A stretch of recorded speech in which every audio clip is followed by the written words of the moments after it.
Oui, tout à fait. Quand une femme prend la parole, on voit qu'elle est moins écoutée que quand c'est un homme, où souvent les hommes coupent facilement la parole à une femme quand elle est en train de parler.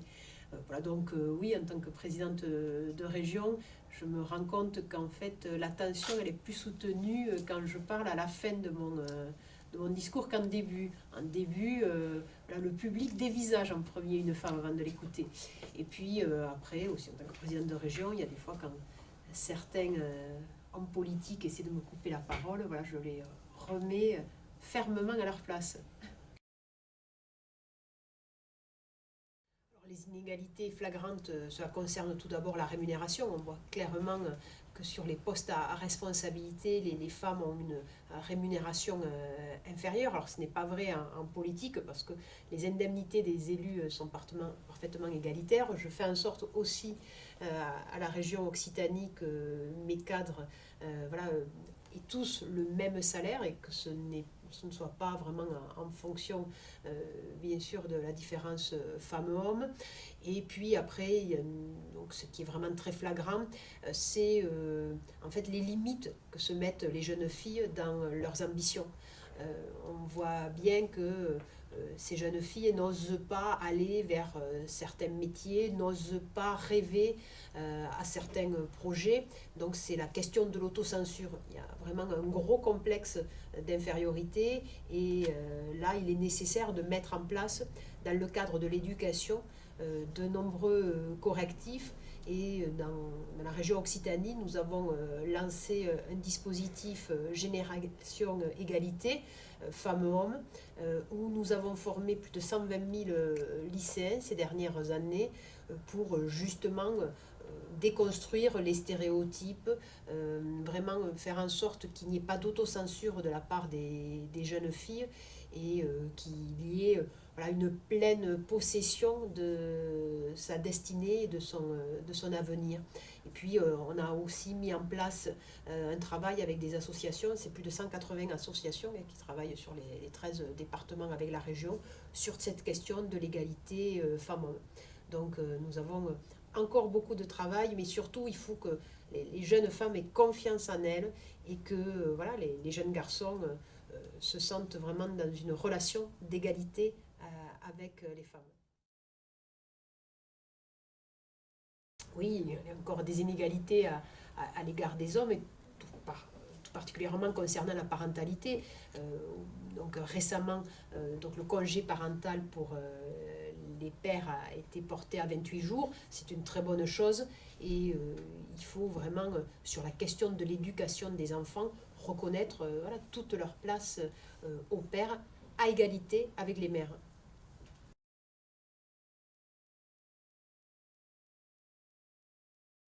C'est une phrase émouvante parce qu'on sait que c'est une phrase qu'elle prononce juste avant de monter à l'échafaud, c'est-à-dire sa liberté d'expression aura été terriblement punie puisque voilà, c'est la mort et donc c'est la décapitation qui aura été choisie voilà, dans ce moment sombre de notre histoire. Tout d'abord, je lègue mon cœur à la patrie, c'est l'attachement voilà, d'une femme à ce qui était en train de devenir la nation française, la République. Donc c'est de dire que ce cœur, il va continuer à battre au-delà d'elle-même. Voilà, c'est quand même très fort. Ma probité aux hommes, c'est qu'elle juge qu'en effet les questions d'éthique, les questions d'honnêteté ne sont pas assez respectées. Donc voilà, je pense c'est un sujet qui est tout à fait d'actualité, auquel moi je suis très très attachée, parce que quand on parle de perte de confiance au XXIe siècle envers les politiques, c'est bien sûr lié sur les questions de droiture, d'honnêteté, voilà, de probité. Donc ça c'est toujours d'actualité. Et mon âme aux femmes, je ne leur fais pas un don d'indifférence. Si elles la collent, le terme femme au terme indifférence, c'est qu'il y a bien dans cette société du XVIIIe siècle encore trop d'indifférence au sort des femmes, trop d'inégalités, et qu'il y ait aussi la question des forces de l'âme. voilà, pour la femme de gauche que je suis, c'est voilà, un bel hommage à la puissance des idées et au fait que le combat ne se limite pas juste à une génération, mais s'inscrit dans les siècles. Donc, une très très belle phrase, et où on sent toute la sensibilité et toute l'intensité de l'Impe de Gouges.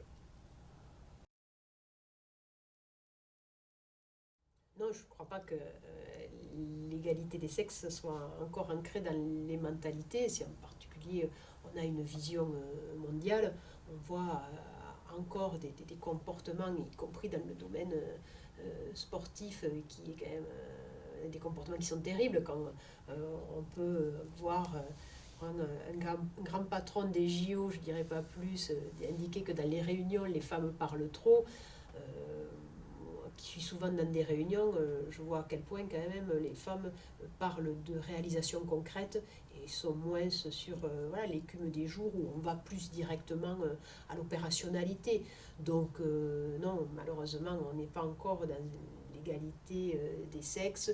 Puis on a également voilà, des femmes qui n'ont pas tous leurs droits, leur droit de vote, le droit de disposer de leur corps, le droit aussi de bouger, d'être libre. Si j'ai choisi le premier article de la Déclaration des droits de la femme et de la citoyenne, c'est par rapport à la question de la liberté. Moi, je suis très très attachée à ma liberté, je suis très attachée à ce que toutes les femmes puissent pleinement connaître la liberté.